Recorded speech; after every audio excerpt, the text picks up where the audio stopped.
Oh my goodness, y'all can't see me. Hold on, hold on. Where we go?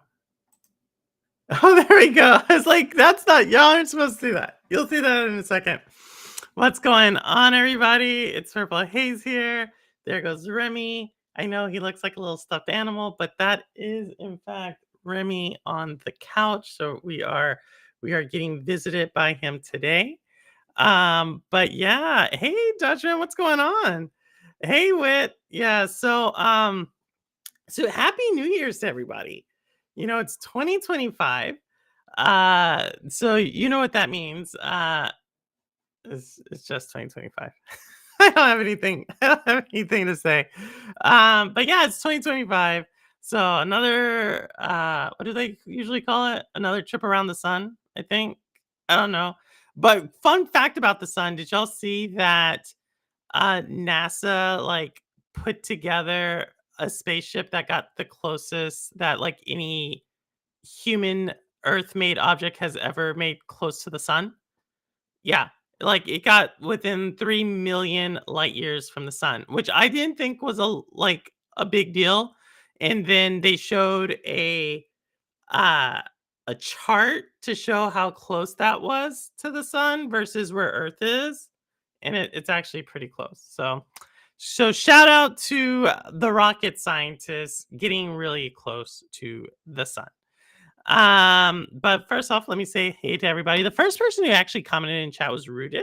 So I want to shout out Rudix. I see Cowboy, I see Rouster, I see Chariot Man, I see Ambi, Dodge Man, and Wit. What is going on, everyone? Thank you so much for coming by. So, just really quick, I haven't done this episode so before. I've done it like in spurts throughout the year, but this is really like my predictions for 2025. And I got the idea from there's some like what would you call it? Market research companies that do this. And I was like, "Oh, let me put mine own out there." So, yeah, so these are my own thoughts. I've thought about it through the last like few days. Like, what if I had to think about what's going on in 2025? What would it be? Also, on the second half of the show, we're going to be talking about like some news. I think if y'all were watching earlier, you saw like a screenshot, and we will be talking a little bit about Black Myth Wukong, but it won't be what you think. It won't be what you think. I think most people will have a different take on it. Well, at least on one half of it. I think you probably would have heard another half of it, but I promise it will not be a bashing of a console. So like cuz I and so I promise that. But it could be a bashing of corporate people. Hey Crow, what's going on? What's going on? So yeah. So that's coming through. Yeah, but with that, I do want to start off with what I have been playing and finishing and so forth. So I think I told y'all the last time I talked to y'all that I finished Fist, Forged in Shadow Torch. I also have finished Valiant Hearts. Making my way through Banisher's Ghost of New Eden. Really, really, really love the game, the story in that. I started kind of dabbling back into Remnant 2. I have not like so the base game I've beaten like all the major bosses in the base game, but the DLCs I've not. And that doesn't there's like maybe one or there's, like, some major bosses in the DLCs, but for the most part, like, the main bosses in the base game are still, like, the main bosses of the game. So, I'll be jumping back into that, and yeah, other than that, I just thank you everybody for coming by. Also, I think, no, we won't talk about that. I think, I'm not gonna talk too much about, the Twitter stuff, but thank you to everybody who came by, on the Twitter space. I don't know if I'll do a Twitter space again, maybe. It would have to be the right topic, but maybe we'll see. We'll see. I'm not opposed to it. Um, but I'm not sure if it provides me anything that YouTube doesn't, but we'll see. I'm still thinking through that. But with that said, all right, I'm gonna give you all my my 10 predictions. Now, this is gonna probably be more than 10 because some of these are like there's like predictions and sub predictions within a prediction. So you'll see what I mean by that. But I also want y'all to like put your predictions out there. Like when you think about 2025 in gaming, what are some of the things you're either looking forward to or not looking forward to, or potentially you don't necessarily have an opinion on it, but you think it's something that will happen in 2025. Like I'd be really interested to get you all's feedback on that. And Crow, yeah, Crow's here. Thank you so much for coming by, Crow. It's just Joe Gaming. Hey, Joe, I got your notification, but I didn't get I didn't get it on time. You went live a couple of like a last evening or the evening before I don't you went live and I didn't get it in time. But that might be on my end. Might be on my end. But what's going on, Joe? All right. So here are some of my predictions for 2025. And so love your all's feedback on this. Obviously, I'll be coming back to these whether or not they come true or not at the end of the year. So or it'll come back in December sometime. So I'm really excited because like several of the previous shows are all shows I can come back to next year and see how it went. But the first one, and it's actually going to be kind of like the last one too, in the same thing. You'll see what I mean by that. But the first one is China. And what do I mean by China? And what I mean by that is I think we are going to see more China in 2025 in the gaming space. I had talked about back in August, I think it was August before Black Myth Wukong was launched, that once Black Myth Wukong was going to become a success, so before it was even a success, I could already sense that there was going to be a lot of publicity for the game. And sure enough, that's what came about. And back then, what I had said is like, with that, what you're going to see is eventually you're going to see a flooding of the market of Chinese games, Chinese IP, Chinese studios, Chinese publications. I think we're gonna start to see the ramp up of that going into 2025, continuing on, and we already see that there's been games released in China, specifically on the PlayStation, that have not hit the Western markets. I expect that to happen sometime in 2025 as well. But with that said, I don't think we're gonna see the low quality Chinese, like, shovelware that you may see in the mobile market. Not yet. Like, I think you're still going to see a fair, like, the games that are coming out now have been in development for several years. They have investment from sometimes other very large gaming companies. I think once this initial wave of high quality gets through, I think that's when you'll start to see kind of the low quality shovelware getting dumped, but I don't predict that to happen until like about 2026, 2027, late 2025 at the earliest. But I really, really think that's like a 2026, 2027 narrative in gaming. So with that, like Chinese games, Chinese mythology, Chinese lore, Chinese studio, Chinese heroes, like China does their heroes a little different. Chinese critiques of society. I think you're going to start to see a little bit more of that coming through in gaming. Like, don't get me wrong, I don't think it's gonna be all China. I just feel like that compared to, let's say, 2020, 2021, 2022, when it comes to really the AAA games gaming space, uh, China was not really mentioned, and now I think there's at least gonna be some portion of the conversation talking about what's going on in China and talking about the game companies there, more so than now. Um, and like I said again, we'll probably talk a little bit more about this in a second. Hey Mel, what is going on? How are you? Oh, Joe, you're always on it. I got something to that, Joe. So give me 2020 game of the year, 2020 GTA 6 uh for PlayStation, 2020 GTA 6 on PlayStation double. Ooh, Crow. Interesting. So I do have one, which is this is a Nintendo one. So I do think we see the Nintendo to launch. Now, I thought we were gonna get the announcement in September, so I will totally take that. But I think we hear the announcement here fairly soon. Nintendo notoriously is pretty quiet on all fronts, like most hardware companies are, but it is starting to get anemic on their side. I could definitely see them launching this year. But with that said, I think they not only launch with one, but two potential game of the year contenders.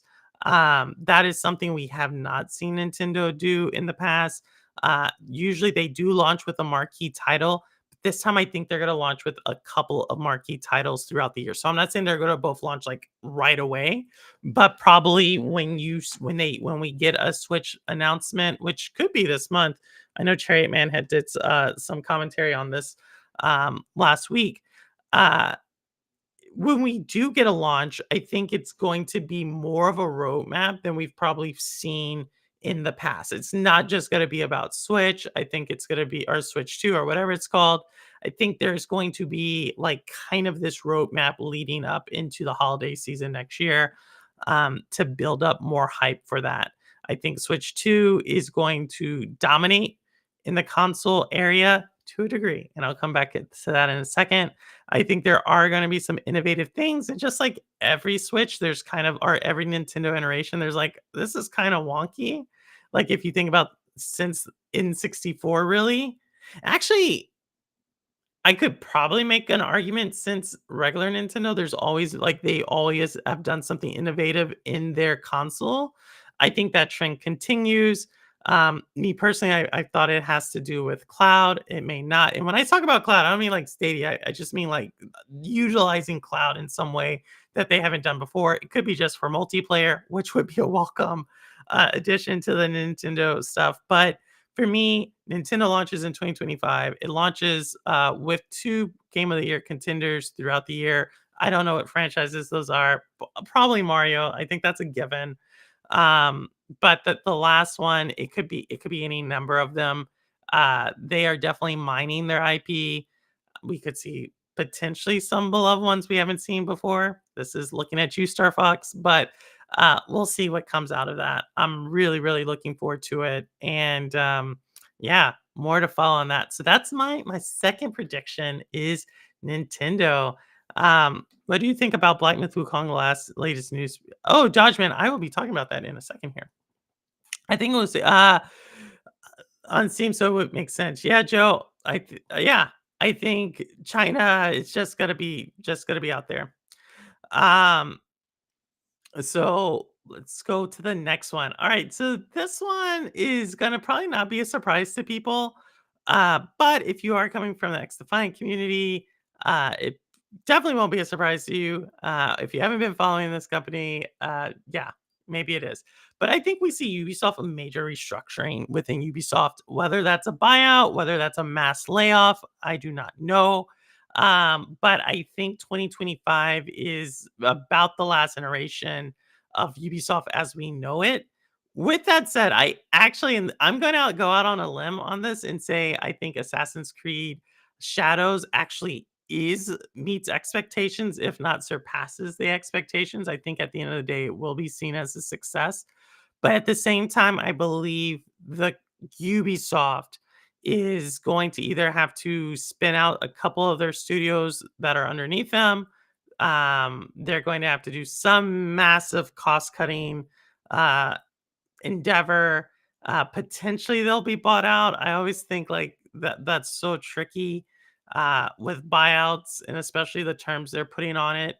But potentially they could, maybe they get an infusion of more uh what external funding from a Tencent. I don't know if that's probably the least I think would happen. But yeah, I think Ubisoft, big company. Last year had my personal favorite game last year of Prince of Persia. I think stuff is definitely afoot over there. But with that said, I think Assassin's Creed Shadows will be a success. Now, that kind of leads me into my fourth prediction of 2025, and that is and this is gonna probably be a downer for some people, if not most people, but I believe politics and gaming are going to have a very close relationship next year or this year coming up.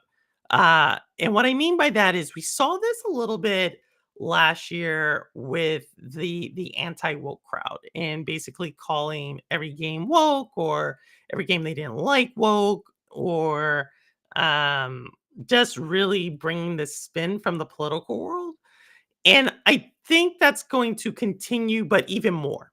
So, besides getting anti woke, you're actually going to probably see a push on the other side. And I've been vocal that I'm going to call things out when I see it.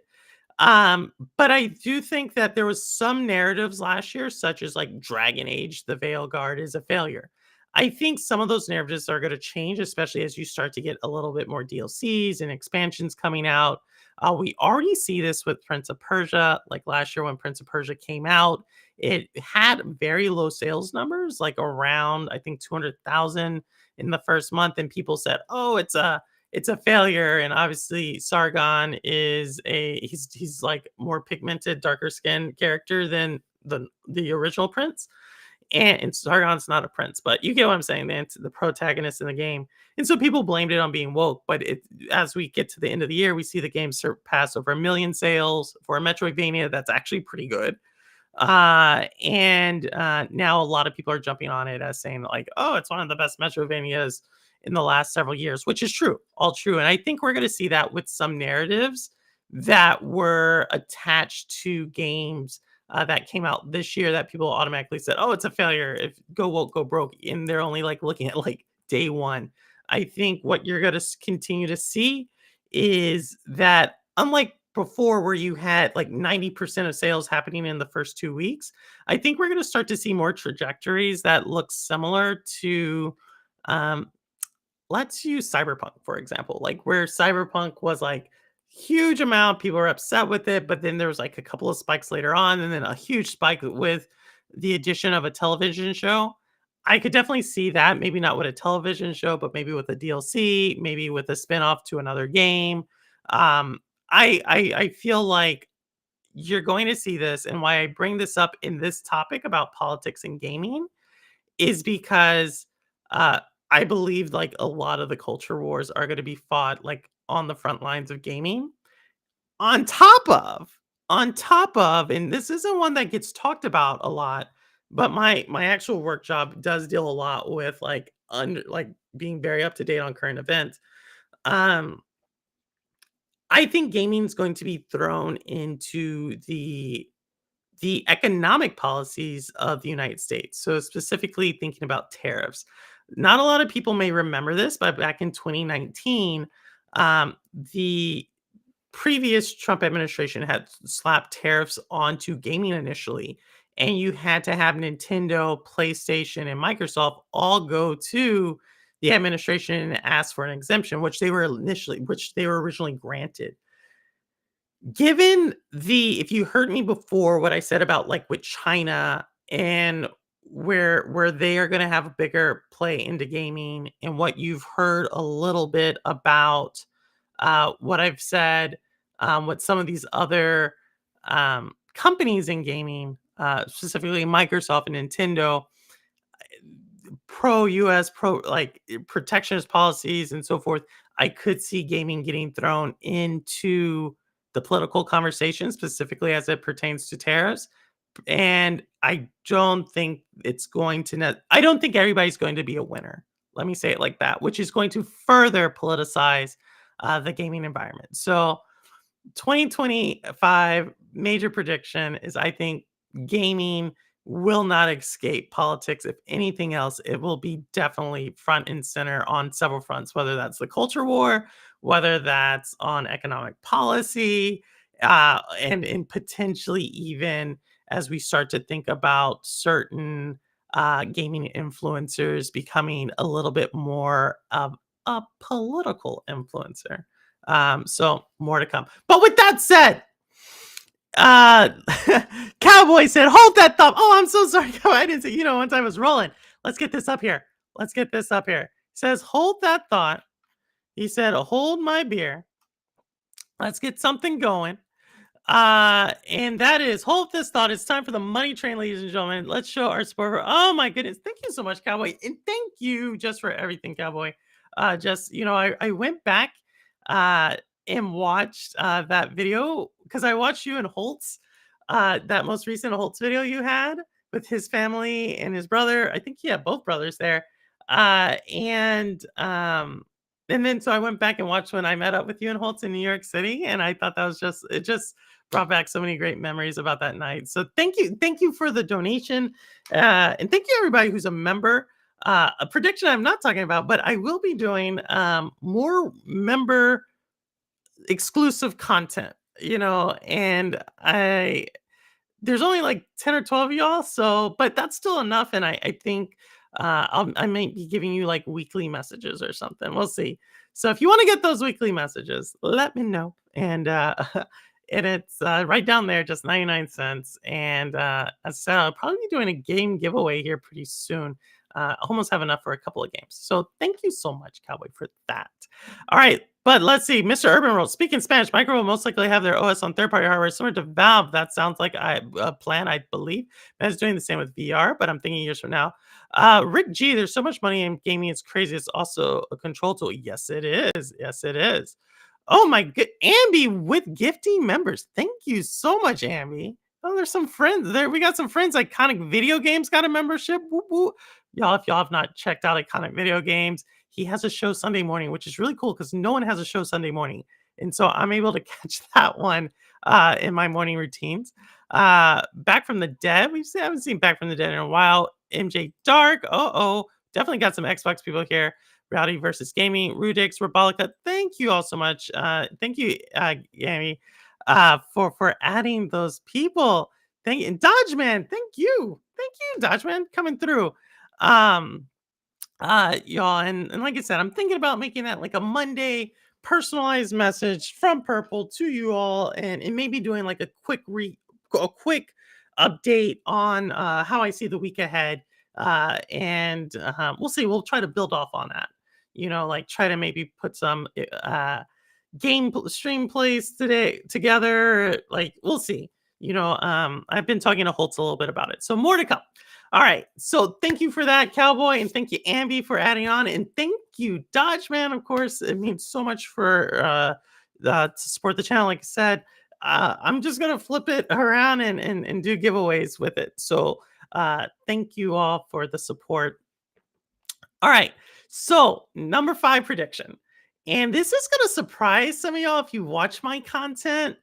But I believe virtual reality will become a bigger part of the conversation in 2025.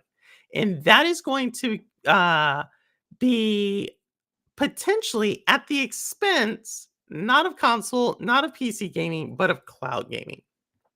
So, in my opinion, cloud gaming uh, has probably seen the high mark for where it's been over the last 5 years. If we think about 2020, we think about Stadia coming out, then we had Luna, we had the pilot for xCloud, we had GFN really stepping up the game, we have the company that Idiot supports that I am not going to say is a crime syndicate, but y'all know how I feel. Y'all, Boosteroid, you had that, you had Black Nut, you had a couple of others there. I think I'm Ubitus? I think that's the name of it. Ubento. I forget. I can't remember. It's another one that starts with a U. Um, I think it's seeing kind of the high mark of, uh, of cloud, and I think VR to Urban, who's been in chat talking about this forever, virtual like the Matrix, it could be, I don't know, or Ninja Guy X, we see ISO motion gaming VR, we've seen Enio really hop into it. I think that's gonna continue. Do I think it's gonna, like, take over console gaming or PC gaming? No, or mobile gaming? No, no, no, I don't think that. What I think it's gonna do is it's going to be more of a part of the conversation. And what's gonna also bring this about is kind of like my 6th, um my 6th, prediction, so these kinda go together, which is, I believe we're gonna see cloud become more expensive. I expect GFN to have a price increase. This year, they've already kind of done this with, like, trying to control how much you can game on GFN, but yeah, I feel like, I could see where a lot of those people are on the edge of gaming. The tech people, like, really into tech, um, really taking VR. And I actually I'm gonna come out with a video here within the next week about my experience of VR, so y'all know this was, like, the least played platform for me last year.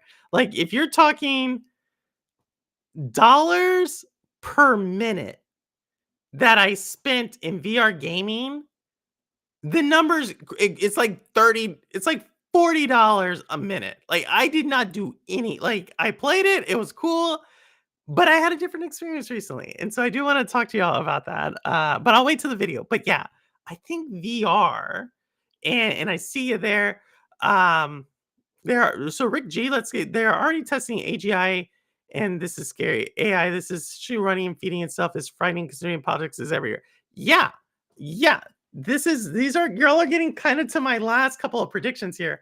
VR is the future, we know, Urban, we know. VR has more mass market appeal and awareness versus cloud. Yeah, I just think it's something. I think it's gonna be more the conversation.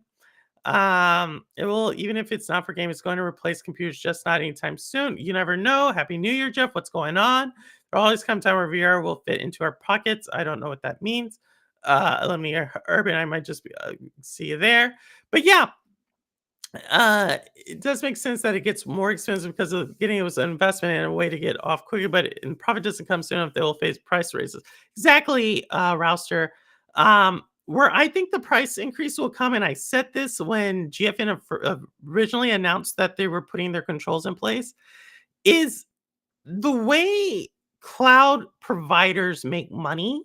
So I guess GFN would be it, but more like we're talking like the Azures, the Google Clouds, the AWSs, Oracle. Like the way they make money is the amount of data you push through, that you use for them, right? So when we see the 5090 from GFN getting put in place, and we see how much more power that is, how much more visual fidelity that is, what sound, you name it, that's more data that has to be pushed through the cloud provider, which means the cost goes up. If GFN and cloud were already kind of running at maybe a loss, that loss increases. And if you're starting to see people potentially not invest as much time in the cloud, not saying they are, but the way you price a product many times, like there's a lot of different ways you can price a product, but one of the more lucrative ways you price a product is when you say, "Okay, what is the competing product? What is their pricing look like? Are they going up? Or are they going down?" And then you kind of measure where you are against that. When it comes to cloud, the competing product is hardware. And so if we think about GPUs, well, the top tier GPUs are all going to see a significant price increase of like 20 to 30%. So it makes sense that if you're providing in cloud a similar experience, you're going to also raise your price. And so that's kind of where I just see it. And plus, like I said, those economics, I just do not see people gravitating towards the cloud. I still think it's an amazing like value proposition if you want to PC game and you don't necessarily have an amazing PC. I still think the cloud's great, but, unfortunately, I just don't I think a lot of the what we were talking about probably 2 years ago, 3 years ago at this time just hasn't come to fruition, and I don't see it coming to fruition. So that's my take on it. Neil has been using Vera for watching YouTube, etc., while walking around the house watching. It's cool. I would love to see Neil in a video just walking around his house doing that. GFN is no longer worth it to me with their hourly limit. It's cheaper for me to buy a bigger hard drive and install the games locally. So, Crow, that's where I'm saying that's where I think that's the thing. And if you want to get that same experience, right? Like, if you got to think about it, GFN has not raised the price since, and I use GFN because to me, they are still kind of like the top tier. Like, they have the least amount of outages, they have probably the best visual fidelity in a game, they have the biggest selection. Um, I know some people out there like Cloud Dosage and that group is gonna say Luna. Joe may know. Joe's a Luna guy. Um, I just so I say that they are like the top cloud in my opinion, GFN. And yeah, if they're struggling, I just don't see how the others can make it work. Not gonna we need more military women like you and Tulsi. Oh my god, Rick G. Tulsi. Oh my goodness. I went to true story. I was in back then they called something Joe may know this. Uh Basic what was it called? It was called Basic Officer Leadership Course 1. They called it Bullock 1. So it's like after you were commissioned as an officer, we would go to like, I don't know. It was like officer basic, but it was like even more dumbed down than that. And Tulsi Gabbard, like then second lieutenant Gabbard, was in the company next to mine. And so, like, I had ran across her a couple of times because she was a little bit, um, she was like, she was a National Guard person and she was from Hawaii. And that's like a odd, like, it's just like any one of those states where it's like small population, like they just stick out. And so I ran across her back then. Um, Wait, and she was already something in, like, a state house or something like that. So it wasn't like it was before she was a congresswoman, but she was already, like, in politics, so she already had a following. But yeah, interesting you brought up Tulsi Gabbard, but thank you for the donation. That's my little thing about Tulsi Gabbard. I don't know if we we have too much more in common after that. Um, she does have that, like, super cool little storm, highlight in her hair. How are you on? Hey, Murder Man. I may have you on the show here pretty soon. I need to hit you up. So yeah, Bullock as an NCI assisted with some of the training extras. Yeah, it was out at Fort Sill, Fort Sill, Oklahoma. She was in the class, like her class started a month before, but we overlapped. So yeah. Mystic. Oh, look at it. Sour blow. What's going on? That's so cool. I just want more women who can think big picture, especially since you were you know it. Oh my god, I forgot. We are ADA. Rick G. I forgot. Well, big picture. So if y'all don't know, Rick G is also ADA. Air Defense Artillery, that is. And you already know. You already know Air Defense Artillery. It's a cool little thing. But yeah, all right. So more predictions. So there you go, right? I think VR takes a bigger stage, and I think GFN cloud will take a lesser stage. I'm not saying cloud's going to go away. I mean, just in the mind share, how much we talk about it, like games. I think VR is on an upswing, as where I think cloud has plateaued, if not on a downswing. That could change. It's a prediction. It's just what I see. All right. Next one. All right. This one, I love this one. And Joe kind of hinted at this earlier. And it's something I'm going to call Return of the Indies. Like Return of the Nerds. I know. Dating myself here. But Return of the Indies. I feel like it's like Return of the Undies. But no, Return of the. Ooh, that sounds like a really cheap porn. But Return of the Indies. That's where my mind is. Return of the Indies. So what I also think you're gonna start to see now is a lot of the just the developers that have been laid off over the last 1 to 2 years are really gonna start to find their footing and really start to understand how they can come together and support each other and create a very positive ecosystem. And so with that, I think you're gonna start to see games that were not even on the radar, people like doing a lot more play testing, uh, there being a lot more of this community feel. I really, really think this is going to take off. We already start to see this. And if you remember some of those negative political stories we heard last time, such as like Zal Tales of Kanzara, potentially a woke game. That's why they closed down. I think we're gonna probably see that studio not only come through, but actually start to build a lot of excitement around their next game.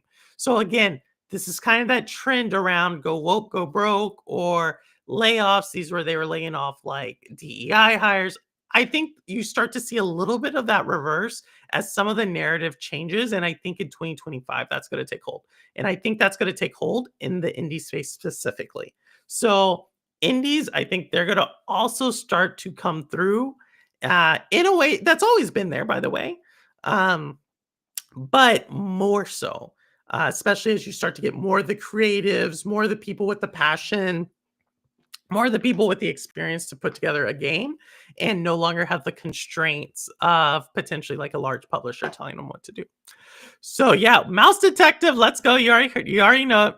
What do you think season oh Urban. Yeah, Ambi likes Squid Game Suits. Says my cloud gaming isn't always smooth. Oh no, Roster, what are you playing on? Return, where did they go? Most of the games I play are indies. Well, I think sometimes they don't it's like where did the nerds go? Right? Like Return of the so it's like no, it's not they didn't go anywhere, but I don't think we talk about them as much. Right, some of these bigger titles coming through and taking a lot of the wind out of the room. And so you have indies like kind of scattered around. Like so one of the VR games I'm going to kind of do uh review with on VR is a game called Tin Hearts. And like no one knows what Tin Hearts is, but everybody talks about Fable and how much they love Fable. Fable 1, Fable 2, and so forth. And if you actually have been following those developers of Fable, they went and created a game called Tin Hearts, like tin like the metal tin, Tin. They created a game called Tin Hearts. And but who was telling that story besides me? You know, I think I gave away a couple of those games in a giveaway. But yeah, that's what I mean by that. I think indies will be less niche and become more mainstream. Joe, that's definitely possible. We're starting to see that now, and I would definitely welcome it. She's talking about Revenge of the Nerds. Yes, Jeff, that's what I said. That's what I said. Revenge of the Nerds. That's why like the nerds didn't go anywhere. You know. But we need your lucid predictions for before we hit our. Oh my goodness, Urban. So lucid, y'all know I am a big believer in lucid. This may pi I think actually Lucid Technologies actually does really well in 2025. True story. All right, no more. I'm not gonna talk more. You're gonna have to go to my other channel, hear my financial predictions. 7 out of 10. I'm ready to really get into modding all my old games, enjoying those communities. And these are also on my radar now with all these companies being absolutely terrible. Rick G.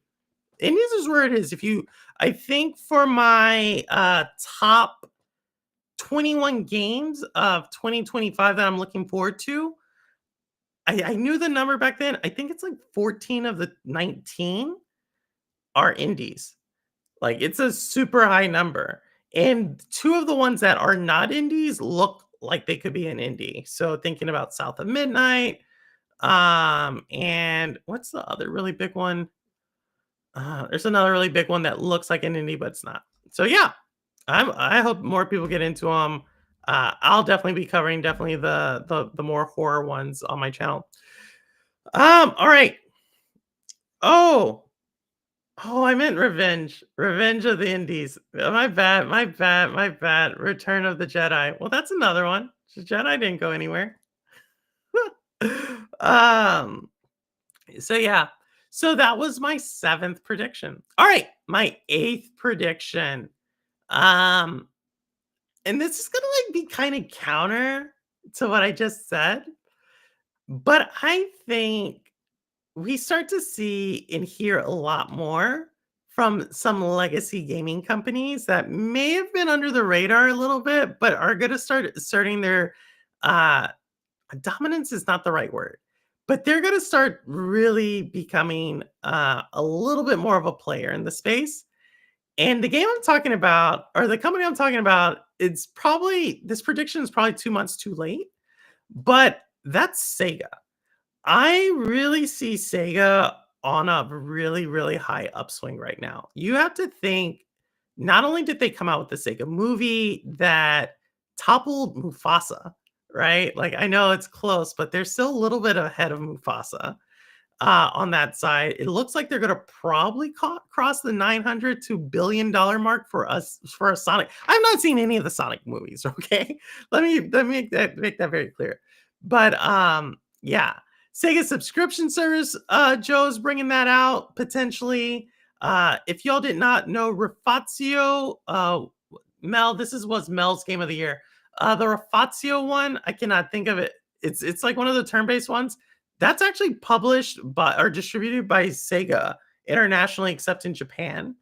Obviously, you have the Yakuza series, the Virtua Fighter that we saw is coming out. Like, I really think Sega is becomes another player. I don't know if they're going to come out with their own hardware. There's like rumors of that. I don't think that's going to happen. But I think as far as a third party publisher, they are well positioned. They have IP in the right type of gaming genres. Um, I think they went through their to steal a biblical reference, they're 40 years in the desert kind of deal. And now they are like, I think, going to be on the bigger stage much more than they have in the past. So yeah, Sega, look for them. And if you're really savvy, Sega Sammy stock if you want to invest. I don't suggest that. I've not invested in Sega, but in my opinion, they are on the upswing right now. Jet Set Radio, I've heard that's another one. I just think they're there, Joe. They're there. Sega, every sign I see, it's like they've really flown under the radar, and but they have had game of the year contenders. They've had the multimedia side of things. They're part of a lot of IP that people don't realize they're connected to, and it's taken 20 years, right, since they really became third party.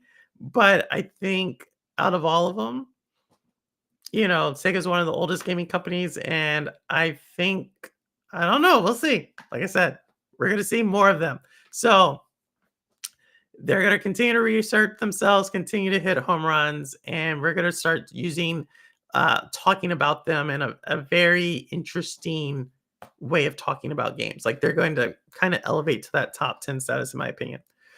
Yeah, Sour Blow, I agree. They are rolling. Sega has a lot of money in casinos. Tons. I think they started in casinos, if I'm not mistaken. They're actually, like I said, they're dominant. Big Eastern companies could take over. BlackRock is already trying to take over Japanese games. BlackRock's gonna have a hard time. Private equity, BlackRock. We'll see how they do. We'll see how they do. I think Japan is well. I think. I mean, I don't know. You can't really say gaming without Japan. But yeah. So that's my eighth one. Is Sega reasserting itself. All right, ninth prediction. And I got 10 of these. Ninth prediction. Consolidation will continue. And so I don't think we're going to see massive layoffs like we saw in 2023, but I can see, like I always talked about Ubisoft already. I can see a couple of other companies really doing some restructuring, as they call it. On top of that, I'm also going to predict that game companies start to go back to how they used to be. So similar to how the movie industry is, which is once a game comes out, 20% of the people who worked on that game get laid off.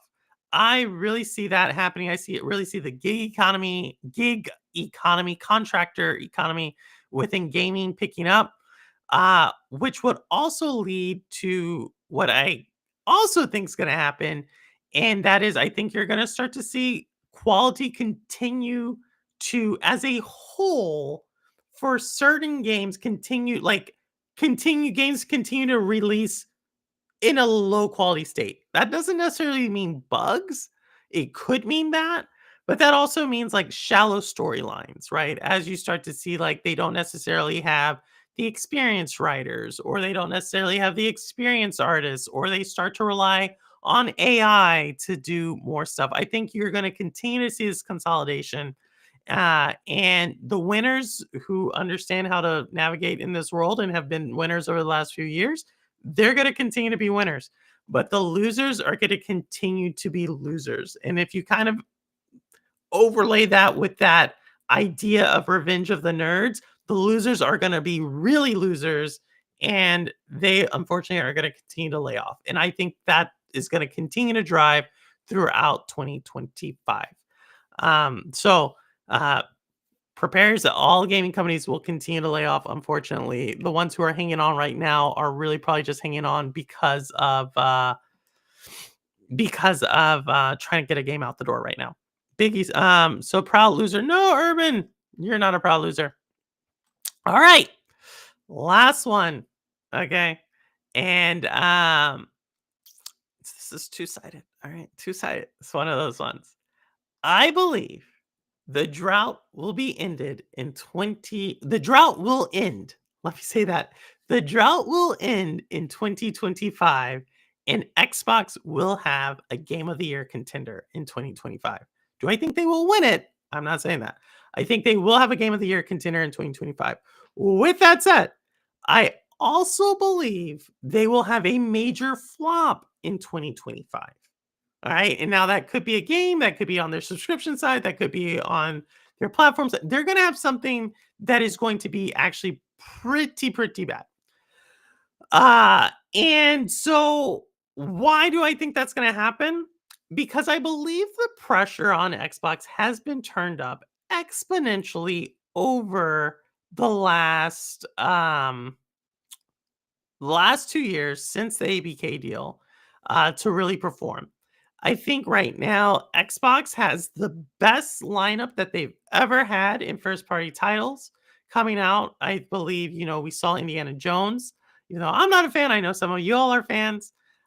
You have Avowed coming out, South of Midnight coming out. You have the Doom, the Dark Ages, which is going to knock it out the park. Um, and you have a couple of others that I just can't really think of in the top of my mind. However, I don't think it's going to be enough to satisfy the corporate machine that is Microsoft. And a lot of people are like, well, Xbox makes money hand over fist. We've never seen that. I do think they make a lot of money. I just don't think they make a lot of money compared to what Microsoft needs them to make. That means that they are consistently under a ton of pressure. And when you're under pressure, what usually happens is you start to make promises and boast about things or say things that potentially are not true. And that brings us to our second segment. And where I want to go with that is I believe this is a trend that Xbox has continued to be on let me see, there we go, over the last few years. And so, case in point, now there's actually three different stories along these three different um, images I'm going to show, but I want to show it. All right. So, first, this has already been talked a lot about but today, but if you notice there, Microsoft confirms Black Myth Wukong delay not due to platform limitations, comments on exclusivity. You'll notice that it's from Forbes. It's Microsoft stating something, and they're saying that they do not have a delay due to the Series S. So, just to catch everybody up, there was some news yesterday, and we'll get to that in a second. So, yes, Black Myth Wukong, one of the most commercially successful games of 2024, did not land on Xbox, and still hasn't. And so, obviously, as you see, Paul Tassi, I follow him. I actually like Paul. He lives in New York. But yeah, that's what he wrote. Then he follows this up. Black Myth Wukong isn't in Xbox yet due to an exclusivity deal. So this was what was being ran with the story. It is an exclusivity deal. Now, so as you can see, Microsoft says something, the media runs with the narrative, and that's where we're at. So we're super happy about corporate communications, are we not? But then what happens? There you go, Black Myth Wukong director laminates. I don't know. I don't actually write this word in my everyday talk, but basically talks about Xbox Series S issues, contradicts Microsoft again.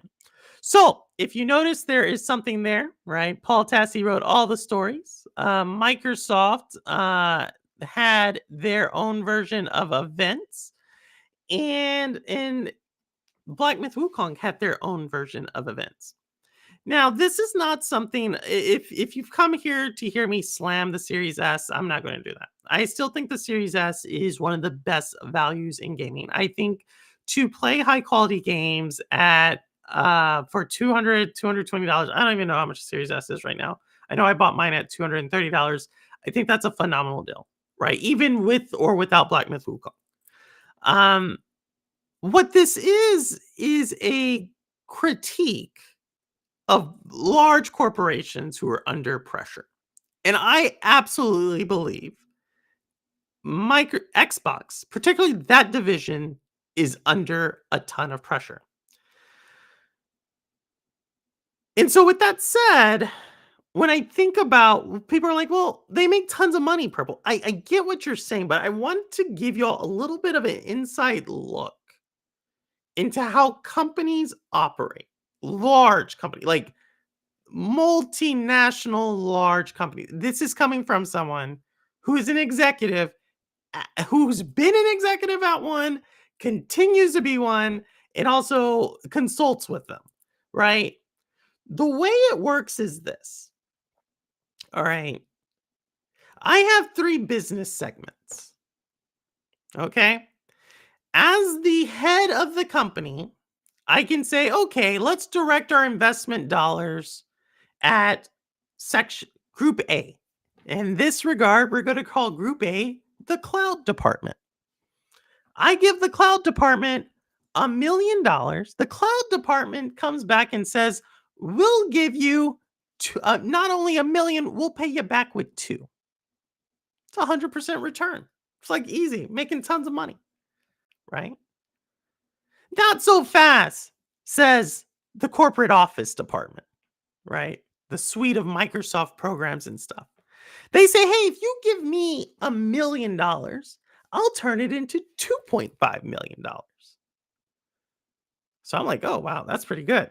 And they have the track record to prove it. Then we get to the gaming department.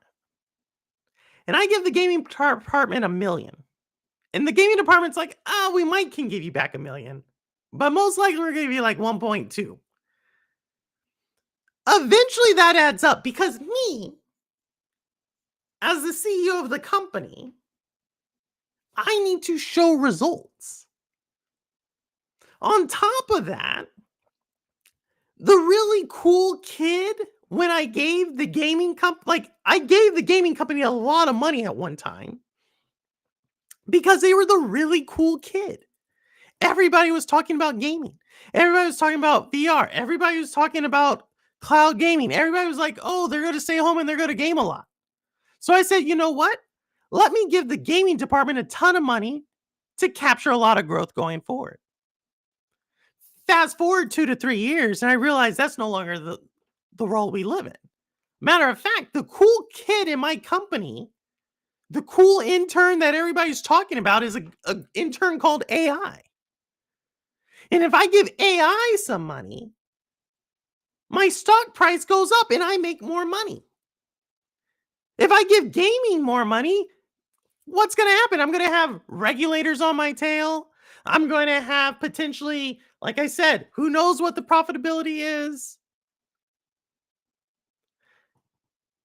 And on top of that, This is a department that's going, if I give them the money no matter what in 2025, the story's going to be about that kid across the ocean called Nintendo or about that company in New York that's launching Grand Theft Auto 6. It's not going to be about my team.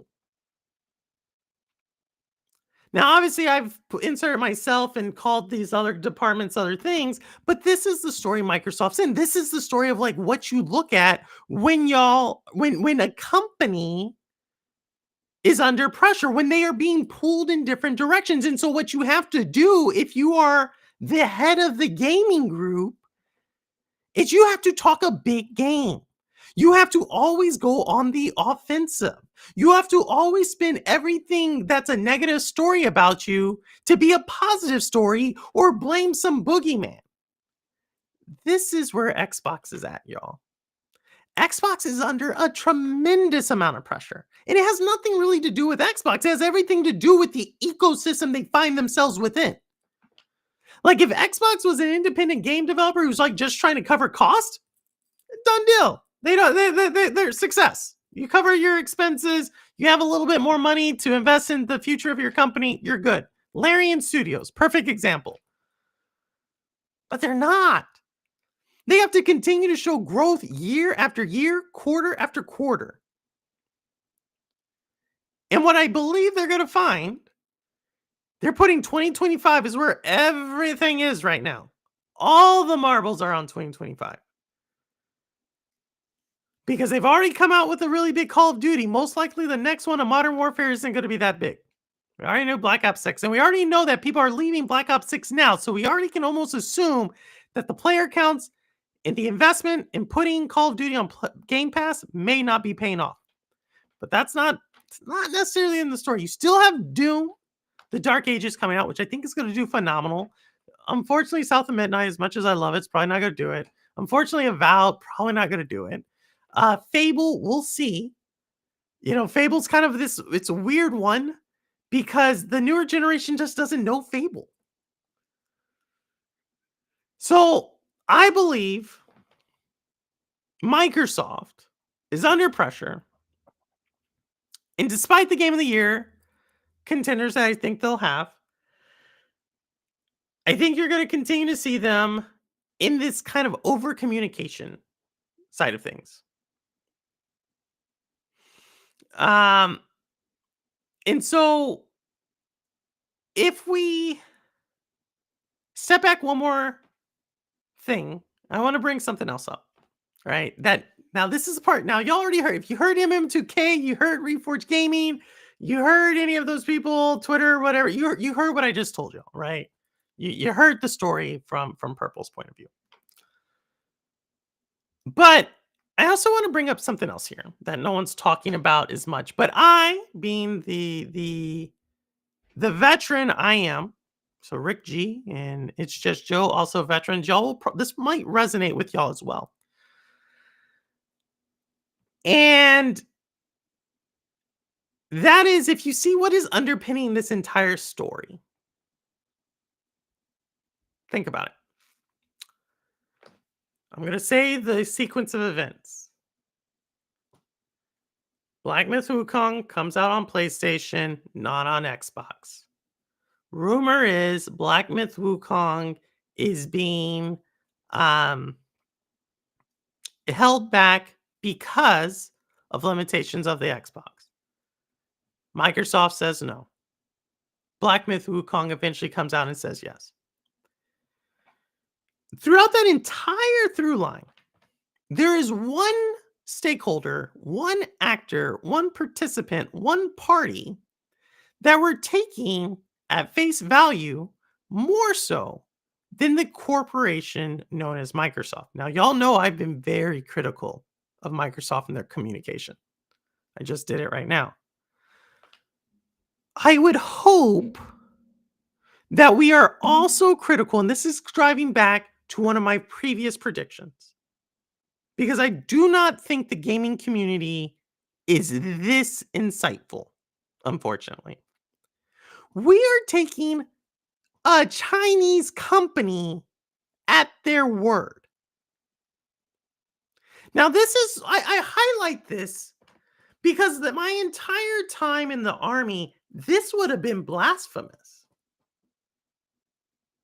Most of us knew that anything coming out of China came out, and I talked about this before, came out of the People's Republic of China propaganda party department of China. This is not like a mystery. But we've taken almost everything out of from them. When the Black Myth Wukong first dropped, we took from them this idea that, oh, our game's not woke, it's anti-woke. We don't like we take from them basically everything they said. They came to the Game Awards with one of the lowest scores and then comes and makes a grandstand about how they should have had the highest score. I don't think we have an appreciation because most people do not know what it looks like when a foreign party or country interferes with our society. We are getting a front row seat of it. Now, am I saying the game developers said this or they didn't say that? I'm not saying that.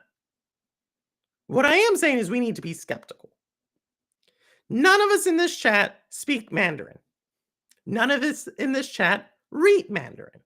None of us in this chat even understand who the person was that supposedly said whatever it is coming out of China is actually who they said coming out of China.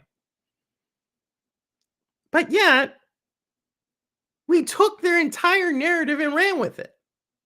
Now, do I think like Xbox doesn't have the game because sure, that could be. Look, the fact of the matter is Xbox doesn't have the game. So regardless of what anybody says, the bottom line is Xbox players cannot play Black Myth Wukong on an Xbox. However, if you're hearing what I'm saying, we now have a situation where I can't necessarily trust what the corporations are saying because of the pressure they're on. And I'm not necessarily certain I can trust what some of these game companies are saying because of where they're located. If you remember, I said my very first prediction, China was going to have a bigger role in gaming.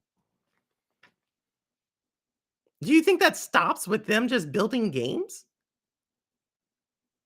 Do you think it just stops with them just trying to support their game to be a number one selling game on Steam? Getting an award?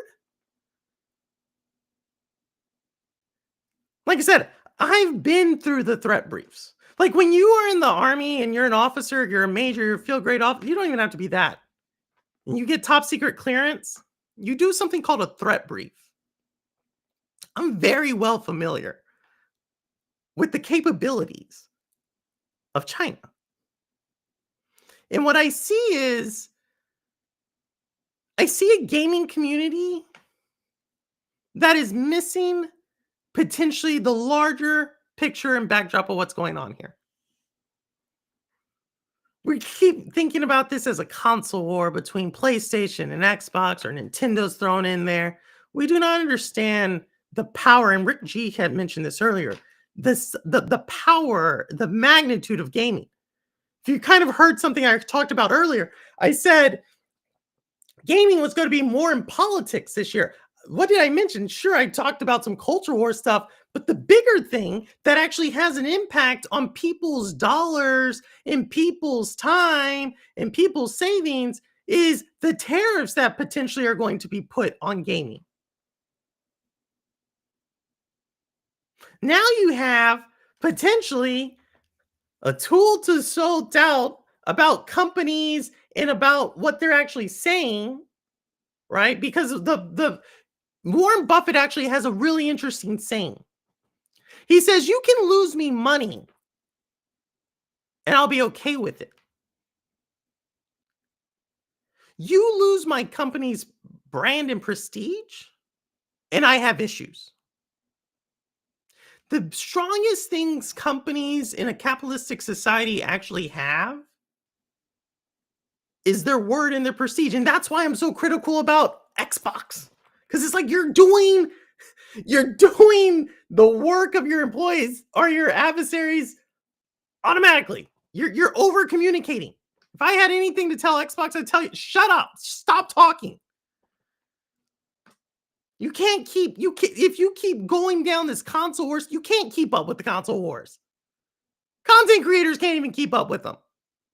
But now you definitely can't keep up with the Chinese government. Again, some of y'all are like, "Purple, you're talking doomsday. Purple, I don't believe you." Look, you don't have to ask me. Just go look up anything. Go look up anything. This is kind of where my ultimate prediction is when I say going back to the top. You will hear more from China. And when I say you will hear more from them, I don't necessarily mean you're going to hear Mandarin. What I do think is you're going to hear more things originating from them. And because we are so caught up in trying to prove some narrative about one platform or about a game or about a feeling about it, we're gonna miss the picture. And that, unfortunately, is my sobering reality for 2025. All right. So that's it. That's all I have. What's going on, Rick G? I totally agree. I totally agree. I think there are games are coming from, and political trends will converge, and would not be surprised if we have TikTok situation games. Exactly, Joe. You already know it. Y'all kind of see it. You kind of see it. It's easy, like when you kind of start to understand how this has been going on back and forth. Like when I joined, like it was before 9/11. Like I remember when Russia was like Big Bang Russia. Like that's what we were talking about. You know what I mean? It's like we missed it. Like we've been so caught up with which prayers to the families in New Orleans and everybody at Mardi Gras. We've been so focused on like something else, and it's like y'all don't understand the big elephant in the room who actually knows how to charge. Maybe it's just my military instincts coming in, you know. Maybe it's because what I see in the like the others like I don't know. Maybe I'm getting too old. Maybe that's what it's. I've become like this old grandparent grandma who's like aliens are coming. Maybe that's it. I don't know, but that's how I see it. Rick G, thank you. You didn't do that. Thank you so much, Rick G. Throwing it up there. I'm just gonna throw it up there because I don't get this. I don't. People don't say this. I have some analysts who will be like, "Ma'am, shut the f up." Thank you, Rick G. One night, everything Bert was saying is extremely important. I would think so. That's why I say it. Why I say it. But yeah, the threat briefings really opened my eyes to I love life because of the sacrifice of our greatest minds as well. No, it's not. China is no joke. It's not. This isn't anti-Chinese either. Like I don't think um oh, it's a movie I just saw. It's not about China, but it talks about political power. It's a movie called The Conclave. It's actually pretty interesting. Being raised Catholic, going to a Catholic high school, it kind of like hit a little bit home about. It's obviously dramatized, but it's like a power struggle in the Catholic Church and picking a new pope. If you like political dramas and you like deep, rich stories, it actually has that intrigue. And but what I've come to find out, like the higher up I go in my career, and as I've like the people when I first joined the military who were like lieutenant colonels, they're now like star and 4-star generals are people like not like people I end up presenting to many times are like the CEO, their staff. Um, I realize how much how much like politics are like is behind everything. And it's really just a calm strategy that depends on how how we interpret it. And in my opinion, we are so like I believe a lot of the discourse that is going on not only in gaming but also in society. I actually believe it's because of foreign interference. I don't actually believe the United States particularly is as divided as we would like to think about it, but it's heightened because of foreign interference. And I think gaming is falling in this trap because like I don't know, man. I don't know, it's kind of crazy. Someone told me today, they're like, you look good for 45. I was like, oh, I guess that's a compliment too, if you know how old I am. But yeah, ants are gonna get on you. They always are. Just so you know, I'm sorry. Well, I know. And yeah, Mystic Fragments is Sour. If y'all did not know, he comes in. I now like I've trained my mind as soon as I see Mystic Fragments to see Sour Blow. Because if I say Mystic Fragments, it throws me off. It reminds me of a dancer simpleton knew. I'll say it like that. Sorry. So I forgot that was nah, I'm never missing a stream now. Finally something that oh my god. We'll see, Richie. Most of the time it's interviews. It's never like this deep. This is just my predictions. It's usually not this deep. Like I may do like one of these like what once every few months. Yeah, spending a lot of my career in PSYOP. Woo! You get to see beyond the current. Gaming as a tool would not surprise me at all. Joe, I'm not like they don't know. They don't know. They probably do. This is a smart crowd. This is a smart crowd. All right, y'all. I'm gonna drop a link here. If y'all want to join, you want to talk about anything. If you have any ideas on membership type of stuff, more than happy to do that. But I do want to drop a link here. I also want to say thank you to everybody who donated. Means a lot to me. Like a ton. Also for everybody who buys the beef jerky. Hashtag ad. We need to put that into the title. Thank you. So I do have that code for what's it called? The Righteous Felon beef jerky, delicious beef jerky. I don't have any with me right now, but maybe next stream I'll do that a little bit more. So that's the code for anybody who wants to come in. I'll probably keep it open. Y'all know I usually go like an hour. About 9:30, 9:40, 9:45. I don't know. I have to do some work. I have to do some work tonight. Someone hit me up. They're like, I need this. And because my analysts say F you, and I want them to enjoy their break. I need to do it. So yeah. But yeah, those are my predictions. Let me know. Y'all are like, Purple, I thought you were gonna just talk about Orcs Must Die, which I love, coming out in 3 weeks roster. But no, I got kind of more serious. Y'all kind of saw a little bit more of my serious side there. Guarantee you're not gonna get you're not gonna get 10 predictions like that. I promise you're not gonna get 10 predictions like that. I take pride in being a different type of thinker. And we have someone here. We have someone. All the way from Florida. Here we go. Cowboy. Cowboy, what's going on? Purple. We got to wage war. Okay. What am I talking about? So I blew up a little bit. The old cowboy came back just a little bit. I tried to escape this guy, the cowboy, Anthony L. Lewis, but no. What happened? You know what it is? I'm getting older. I kind of sound like you early. I mean, you look good for 32. Well, 32 is young, so you should look good. But earlier today in my Discord, kind of FK, it was a little bit of console war. And I was just like, dude, it's too early. Actually, no, it's me and Cubini. I apologize. It was Cubini. And I just feel like, you know what? It's 2025. I'm coming to abolish the console wars, right? I'm standing on this hill. I'm speaking to everybody. Now, I'm not going to come and bother anybody, right? But if it's around me on my territory, we don't have a problem.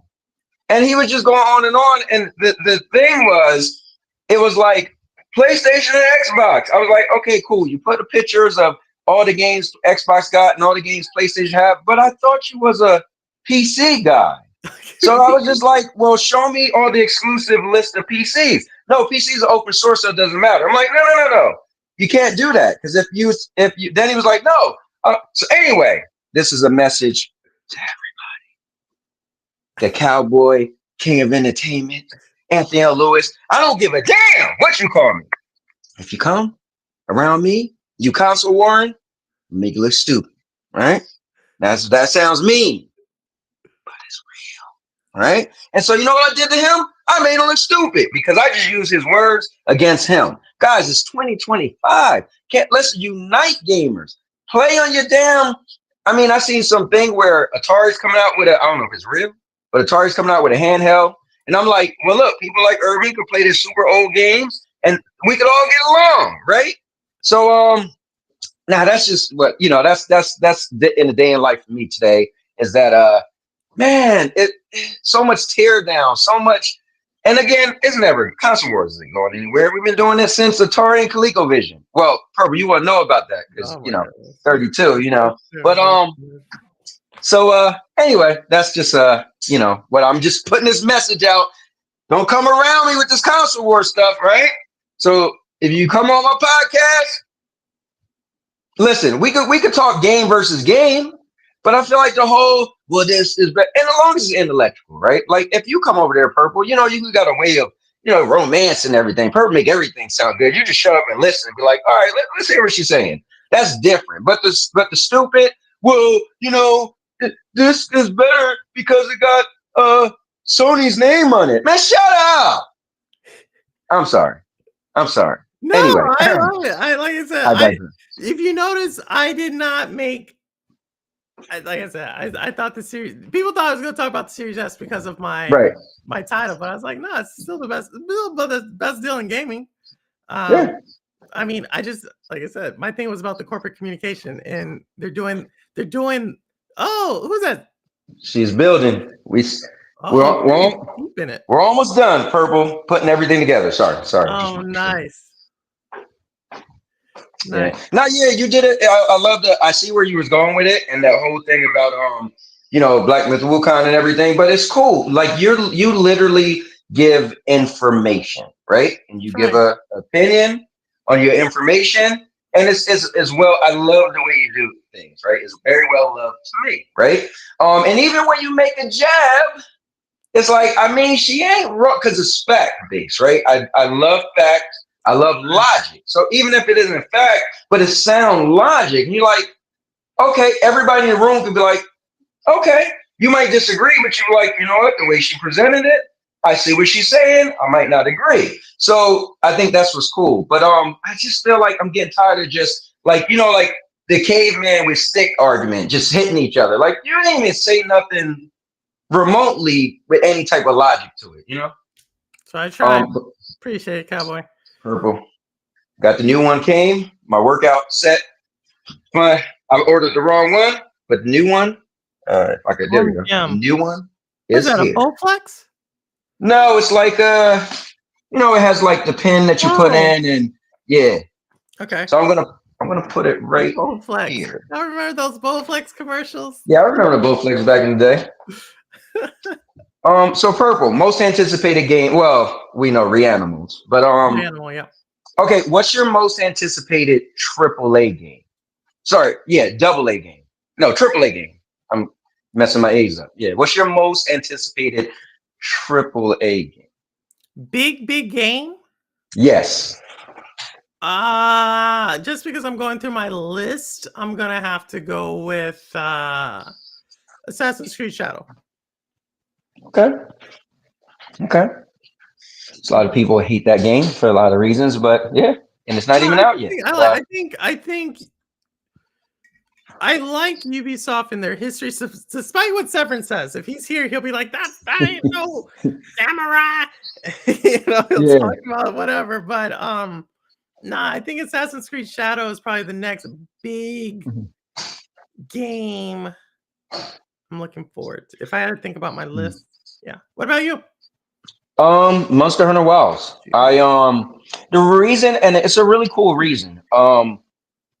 I was never into the series, but I got into it was the first game to get me off of Destiny. When I was in the Destiny Monster Hunter World, I played that for about 3 months religiously, and I was off of Destiny, and then Destiny got some new content. I was back.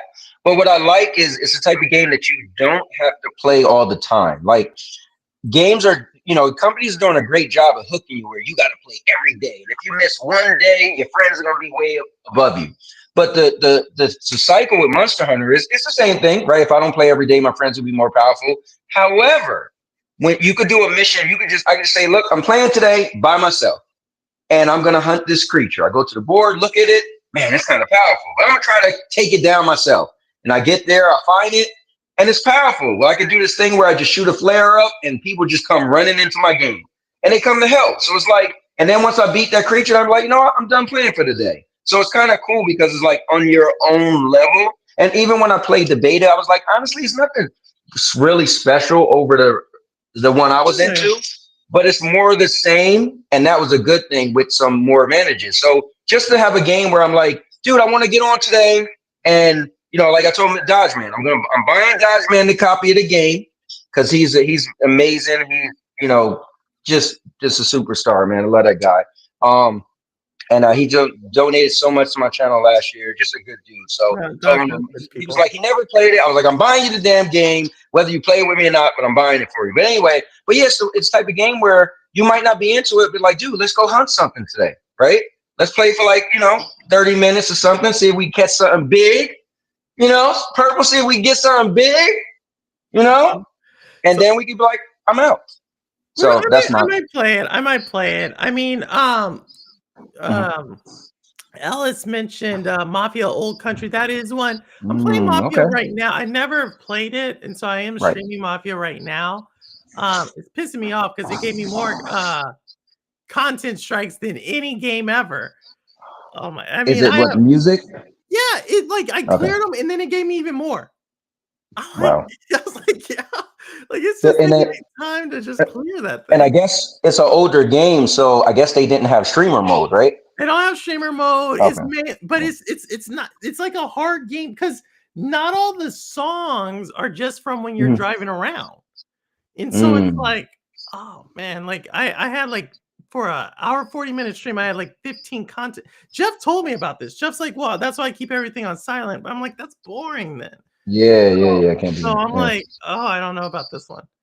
yeah. What's cool is I know you heard FCAT say this, but that it's he said it, because he lives there, right? And he said it's like a replica of Yeah, he did where say he that. lived at, which He is said pretty he cool. thought it was a good game. Yeah, he thought it Yeah. was a very what's the word I'm looking for? He thought it was very like Mafia 3, which takes place Mafia 3. Yes. I'm playing Yes. Mafia 1, which I think takes place in what feels like New York.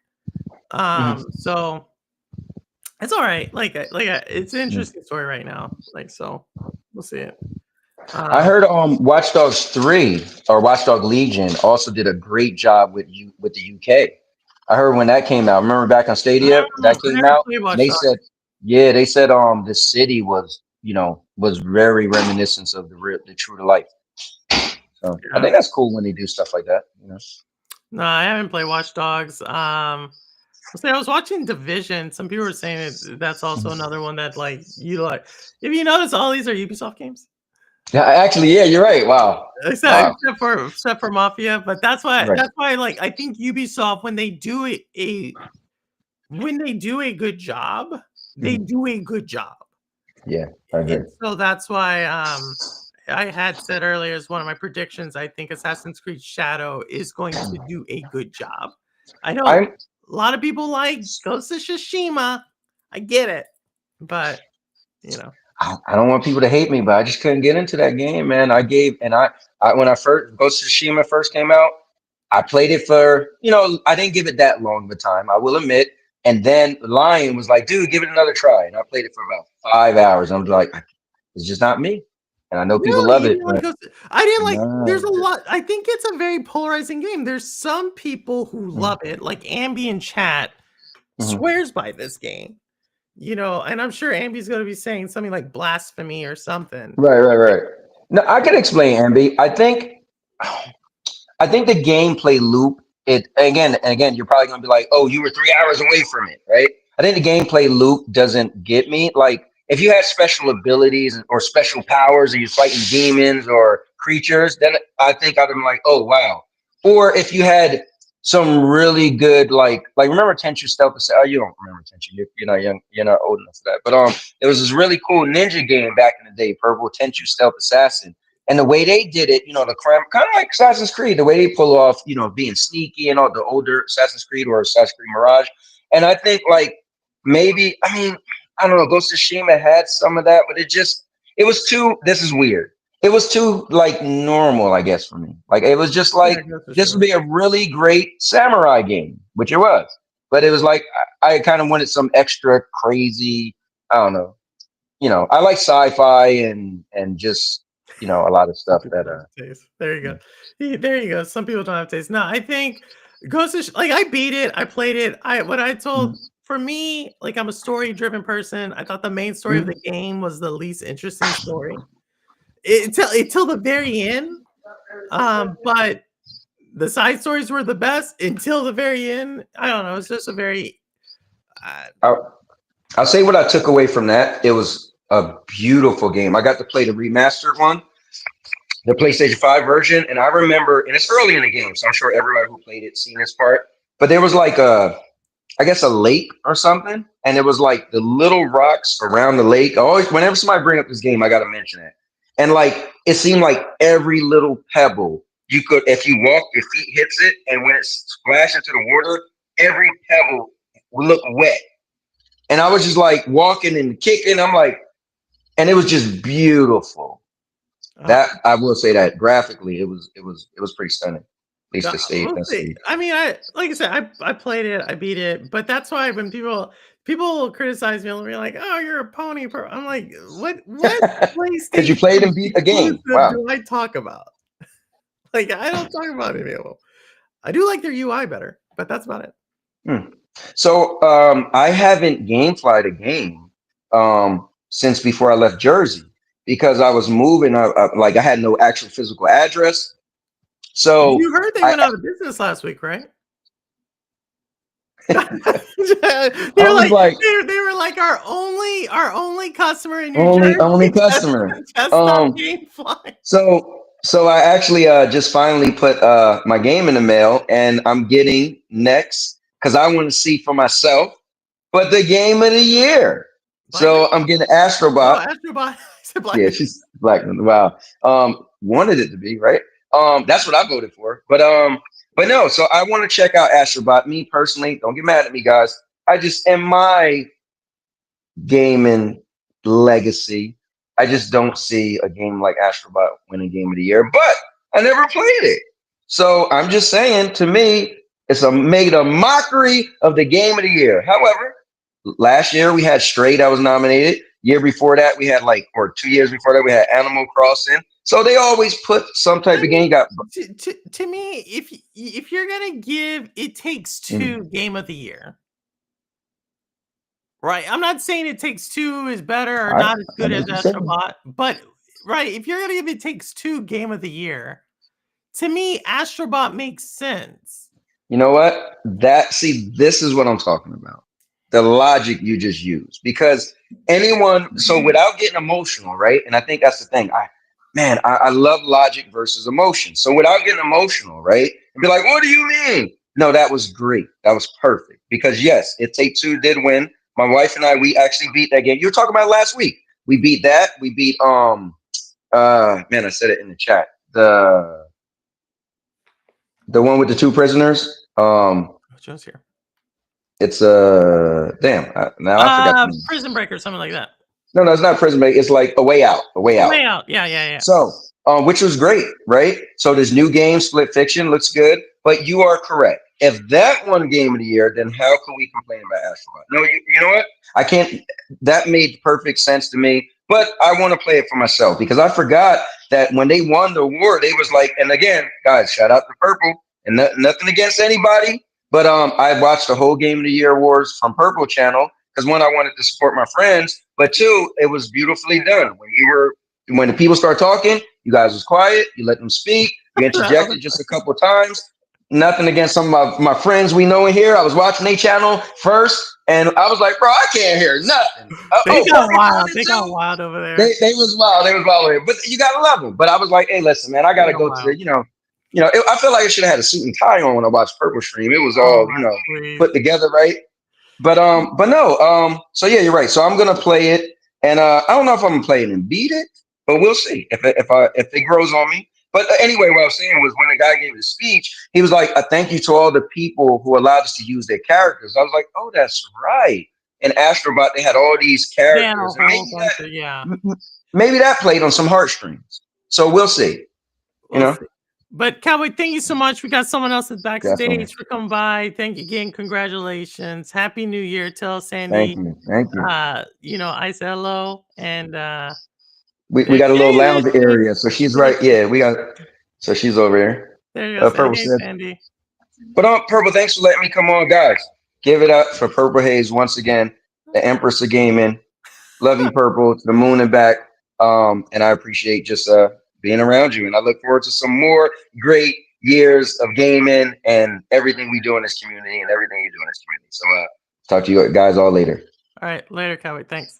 All right. All right, that is Cowboy, the king of entertainment. Also, Anthony L. Lewis. Y'all heard he is, if you talk console wars in his Discord, he's going to get you. But with that said, we got our resident game developer, also a Shades of Purple top game we're looking forward to. Joe, what's going on?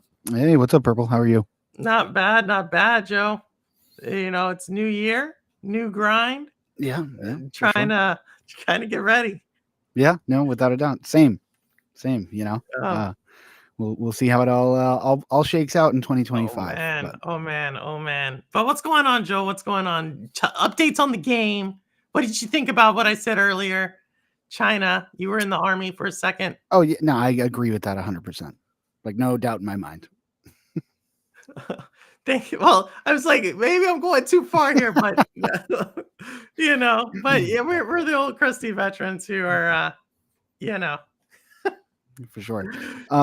Yeah, no, game's coming along. It's slow and steady. I'll leave it at that. So, but we're getting there. One step at a time, little bug by bug, and hopefully in the next few weeks here we should have the trailer out and all that, and then demo forthcoming.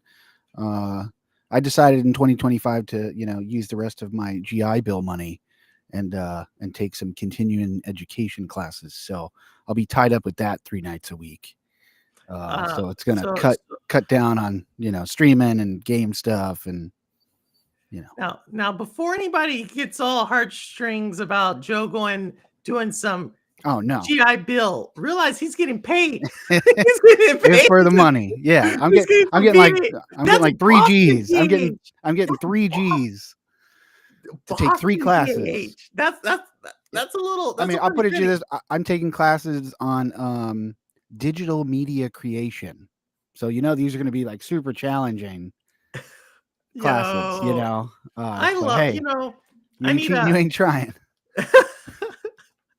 I have like 30 months of GI Bill left, and it's like if I lose a job or if I have a hard time in my like that's like one of my backup plans. So like I'm not utilizing it just yet.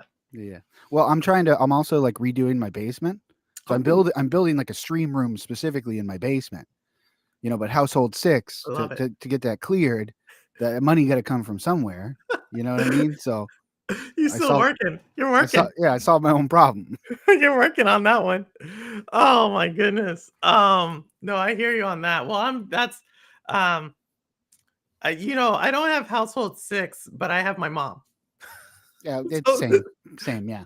It's weird because it's like, when I was growing up, they're like, my parents would be like, when you're in this house, it's our rules. But when I try to pull that, because it's my house, like it doesn't work. Like she's like, I'm still your mother. So I'm like, okay, mom. Excellent, So, excellent. But no, I just want to pop in and say hello. Happy New oh, Year, all thanks, that Joe. good stuff. Thanks, Joe, for coming by. You're always welcome. Thanks for being in chat. And we're definitely here. Day and date when the game comes out. We're gonna be all over that. So just let us know. So we can push it. Oh, we've And as well as officially the trailer. broken. We're over 100 wish lists so far, so that's good. In like a month, actually, it's a month today. You've been able to wish list the game for exactly 30 days today. So when I checked it 2 days ago, we were at like 107. So Wow. Congrats, Joe. Because I know you said your goal was just to cover the cost of putting it on Steam. yeah, which is $100. So like if you can just get a like a tenth of those people to buy the game after wishlisting. Yeah, I mean it's a 70-30 split.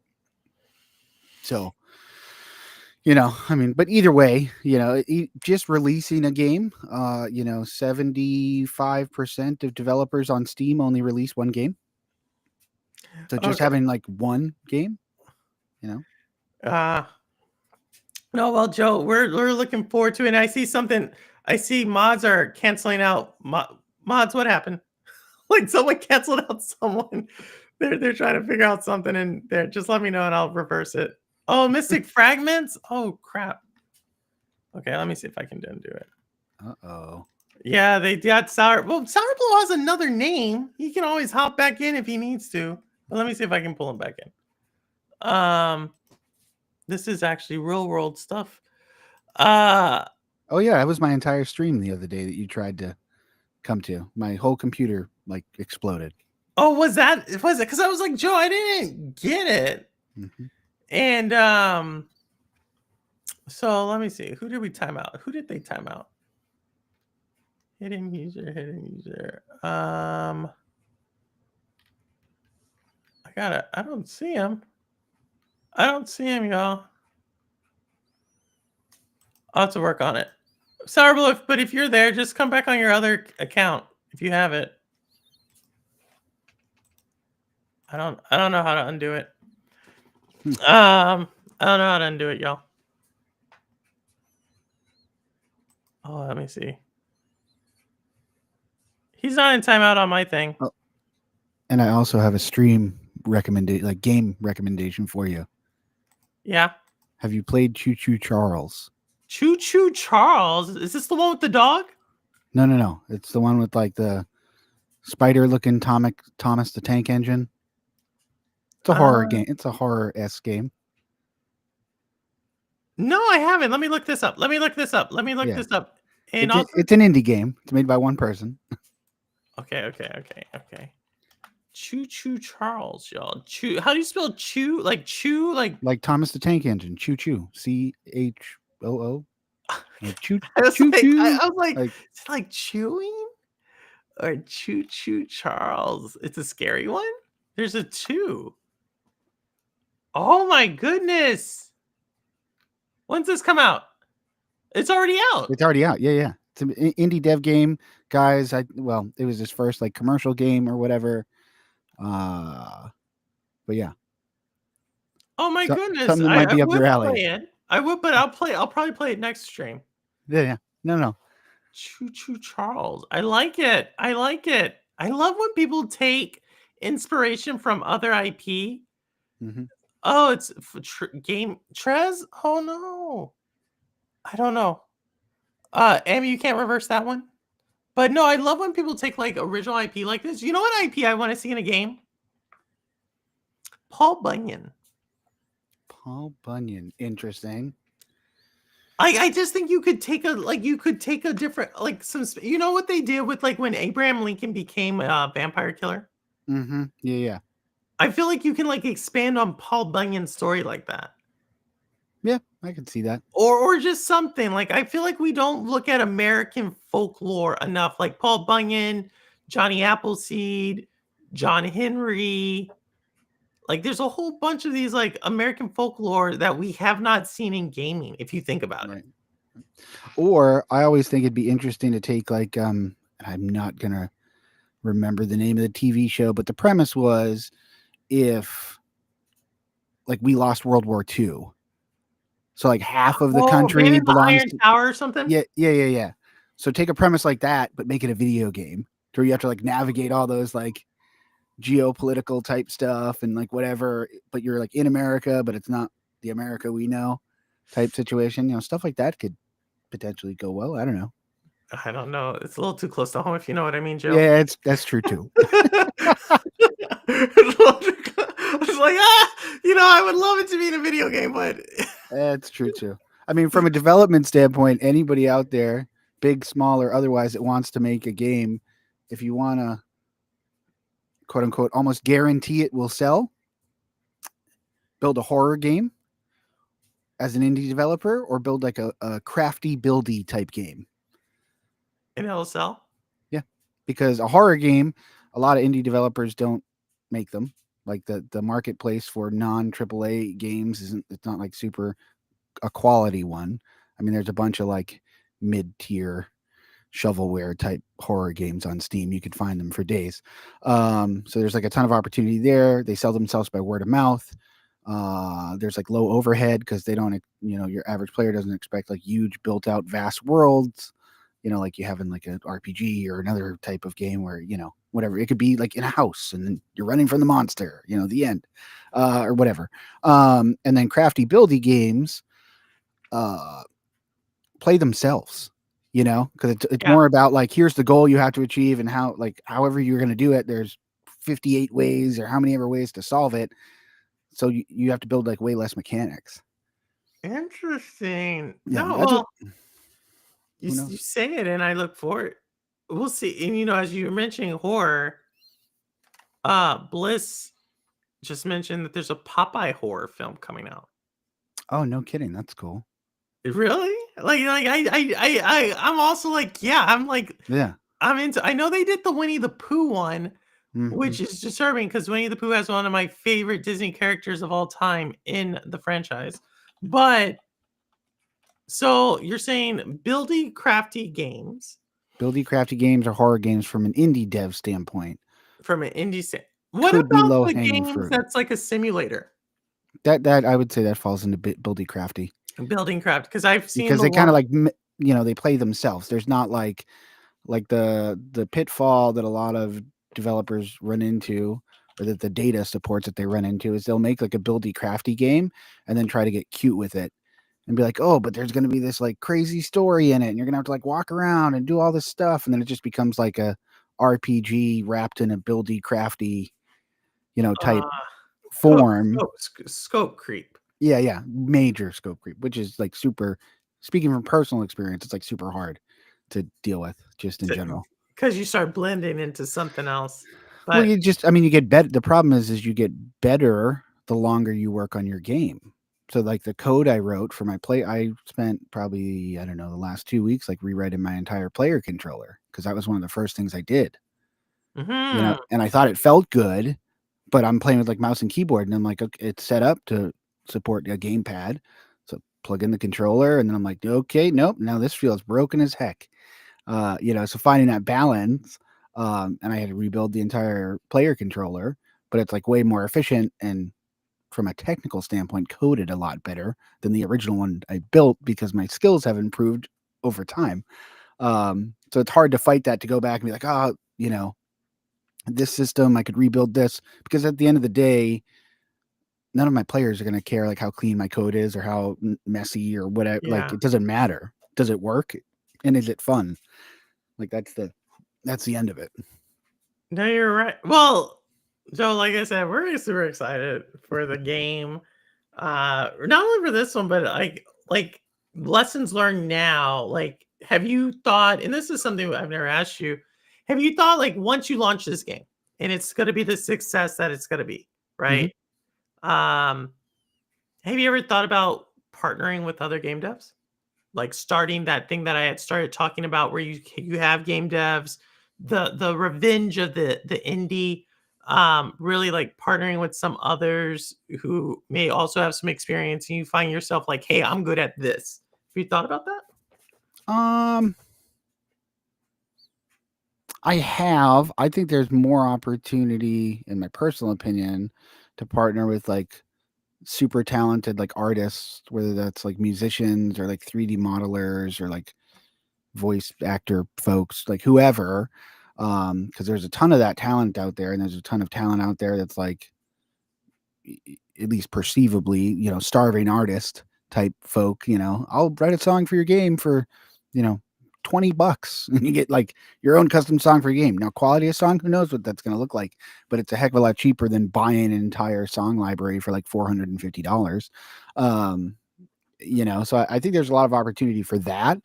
I myself, because my intent, and we'll see if this holds true, is that I'm going to focus more so on a franchise or world of games, Mm. right? So I've got Bunker Breakout, and you're getting out of the bunker to save your family, kind of retro-y inspired shooter, right? Toon shaded, whatever. You're eventually going to get out of the bunker. And, we'll see what happens when that occurs. I'm not going to spoil anything. But there will be a follow-on game, and it may be, maybe it is a crafty buildy game, but it's in kind of like the Bunker Breakout universe. So maybe you're managing a bunker. Maybe that's it. Because what it does is, rather than having to find a completely new fan base, you can capitalize off of your current fan base that either enjoyed the game or didn't enjoy the game or whatever it was. And you don't have to consistently just like try to reinvent the wheel, because you already know like the atmosphere and where it takes place. The guy that made the Falconeer is who I stole this from. So if you remember the Falconeer, it was like on Yes. Stadia. Yes. So he came out with another game where it is like a crafty buildy game, but it's in the Falconeer universe. Wow. No, I saw it where he's building the fort. Yeah.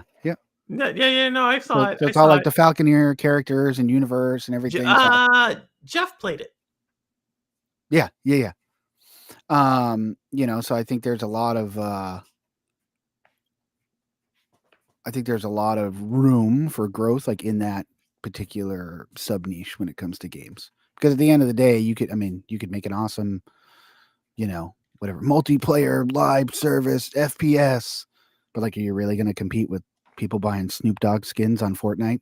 Like, let's, you know what I mean? Because that's the target audience. You want, sure, like, even though like people our age have the dispensable income, they don't have the time to Don't have invest to become like a super dedicated, hardcore fan per se. You want 12-year-old Johnny who's going to like beg mom for Christmas to get the whatever bucks or for the game to buy the thing. That's like the target audience, because otherwise, or you want to make really small, tight, in my personal opinion, really small, tight games. Do you find yourself talking about 12-year-old Johnny or whoever? Do you find yourself like questioning, like they go crazy for something, you're like, who the heck is this? Like, do you find yourself totally disconnected from this community, or do you feel like being a dad kind of? I have insight being a dad, right? Like, you see some of it, and like, but like some of the, if I really was just in it to like, get the cash and get out of Dodge or whatever, I'd make some like crappy mobile game where you're using like dental floss to pick something out of somebody's teeth, because kids are like playing that on like Kindle tablets and all these other things, but yeah, a lot of the games that they're into, they just move so fast. Maybe I'm just old, I guess. You know what I mean? It's just like Yeah. too much sensory overload at this point. But that's also something you got to combat, or that I've had to personally combat when developing a game. Because I started with like, oh, this is the game I want to make, and then I was like, yeah, I don't really have the skills to make that, and then I, downsized it, and then I tried to outsource some of it, and pivoted 18 times to get to where I am now. And even today, every day I fire up the game, I got a little like post-it that just has like, written on it, like, keep within scope of game. That's it. And I make a dedicated list, and I work on one thing at a time. Every time I turn it on. So like tomorrow, it's just going to be all the weapon shooting, because it's all like one system. So getting all my animations tight, blah, blah, blah. I'm going to work entirely on the weapon system. That's it. That's all I'm doing tomorrow. If that takes me 3 hours, it takes me 3 hours. If it takes me 25 minutes, it's 25 minutes. Because otherwise you fall in the rabbit hole. You try to do everything. you're trying to do everything, and then whatever, and then there's mistakes, and then you get 3 days of work because you got to go back and fix all the mistakes you made. I mean, that type of thing, especially being like a one person show, that happens quite a bit. Because I'm primarily working on this stuff between the hours of 8 p.m. and 1 a.m. So I'm probably not necessarily on my A game either, per se. But I'm excited either way. We're gonna get the demo out. We're gonna get the trailer out. Demo has to be out by the end of the month. Steam Next Fest is around the corner in the end of February. So that's what we're pushing for because we are opted into that. And then not directly after, but a few months after Steam Next Fest, it should be in full release. Okay, so sometime around PAX. Probably about there. Yeah. Around PAX. Okay. Yep. Sometime around PAX. I gotta decide if I'm going to PAX this year. Well, you can just wait for PAX East, can't you? Yeah, it's in March. Okay. PAX East is in March. I applied for press passes. We'll see if that flies. Who knows? We'll see. I may try to get. I mean, PAX or GDC, one of those two. I'm gonna try to sneak my way into one. Yeah. Last time I looked at GDC, the accommodations were just too costly. I was like, man. Really? Yeah, like the hotel, like everything was jacked up through the roof, and then to travel from the East Coast to the West Coast. Yeah, not cheap either. Versus like I can take a subway to downtown Boston to go to PAX East. True. So oh, and that's the other thing I found. I think I mentioned this last time I was on. I found a company that for cheap money will do my localization, like translation stuff. It's like 11 cents a word, and there's not a ton of dialogue in the game, so it's primarily like menus and Steam page and that type of thing. So that's super cool. I found, if anyone's familiar with Lurkit, it's like where you can or Keymailer, same deal. Keymailer, I know Keymailer. Yeah, it's the same deal. Man, those things get expensive. I'll tell you what. Like, as if you want to get your game like in their ecosystem, it's not cheap. It's not cheap. It's not horribly expensive, and really for like the audience that you potentially have access to. I mean, there's probably some value in it. But I don't think that's going to be something that I dive into. But who knows? We'll see what the future holds. Well, Joe, we're super excited. I'm super thrilled just to be part of the journey. I remember when you were first talking about this, and super cool to see that you're so close. Yeah, we're getting there. So, but yeah, no, I won't overstay my welcome. Oh, no worries. Yeah, well, I know it's getting 10 o'clock ish. 10 o'clock ish. It's school night. Well, I say it's school night, but I gotta do it. I got some work to do. My goodness. I hear you. My 6-year-old decided to get up at 3:30 this morning, so I can relate. Yeah. Well, no, my where's Remy? He's back there. There goes he's back there. Y'all can't see him. Remy back there laying down. That's him. There you go. He's actually a really good sleep partner. He does really good. He's awake now. So but no, Joe, thanks for coming by. Yeah, no, thanks for having me. Appreciate it. And great stream.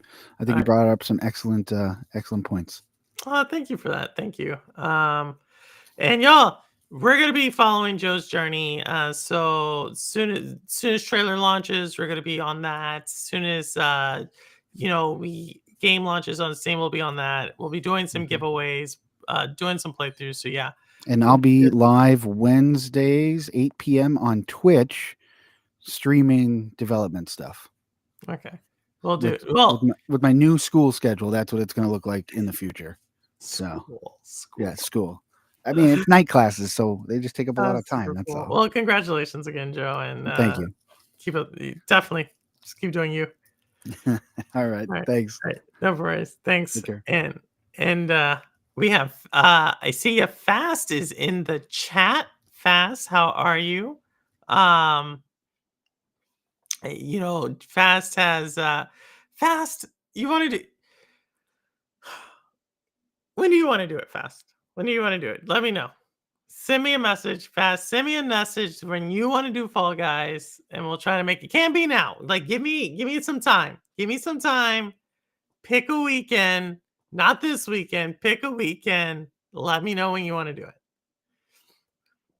We will do it. We will do it. I got you. You got me. There's There's a YouTuber who repairs like consoles, and he always says that I got you. They'll be like, "Yo, here's my uh PlayStation. It blew up, and I threw it under the water, and now it doesn't turn on." And the guy's like, "I got you." So when you said that, that's what he reminded me of that. Um, I watch a lot of those, like where they clean and fix the gaming hardware. So, but Squids, what's going on? We were watching Squids earlier there for a little bit. No worries, Squids. Totally hear you. We're about to shut it down here in the next few minutes, like maybe 1 or 2 minutes. You know him? You do? You do? You know what I'm talking about? He always says, "I got you," and then the people he's helping always feed his dog. It's like one of his things. Um, yeah, that's all I think when you said that. So yeah, but so yeah, so that, those are my predictions. That's and thank you to Cowboy. Thank you to everybody who donated today. Cowboy donated. Um, Let me just go up the list. We had a couple of them. And sorry to y'all. I am so sorry for Murder Man, but we'll get him here on the show. He'll probably be our next guest. I got to make it up to him. Thank you, Rick G, for coming by. Thank you for the donation. Thank you for Cowboy for getting it started. Thank you to Ambi. Thank you to Dodge Man for becoming a member. Y'all, thank you so much. As I said before, I'll be doing more exclusive member content. So to the members, like probably some type of message early in the week, maybe into the week, just talking about where I'm at. And so for those coming out, also probably will be releasing to the members first any of my takes. And depending on how many we can get, maybe even doing some member only streams. We'll see. So thank you all for coming by. 5 minutes for 2 hours. Yep. And thank you, Roster. And with that said, did you unbox the Alarmo yet? Members video? Joe, I haven't. I have not. So that might be worth it, right? Maybe I'll do that. Probably that as well. You have great ideas. There's a couple of things. There's a couple of things I could do for gaming. Probably for sure the unboxing of these what is it? South of Midnight. That collector's edition. So thanks, Joe, for Joe's always thinking. Great idea. I'll unbox the Alarmo for y'all. See, because I think I'm the only one in the community who got one. But I'll definitely do that. All right, y'all. But with that said, thank you again for everybody who came through. Thank you for everybody who donated. And just everybody who made the conversation. You know what it was in chat. And I am trying to find where my little button to close this down is. There it is. All right, but with that said, y'all know what I say. I don't care where you stream, how you stream, why you stream, or I messed up. I don't care where you game, how you game, why you game, what you game on, how long you've been gaming. As long as you're gaming, you're good with me. And as always, this is Purple Haze, and the proof is in the plane. Oh, that's another big one, y'all. Y'all, that's gonna be a surprise in the next 2 months. I'll say it then. But with that said, I'll see you on the next one. All right, later, y'all. Bye.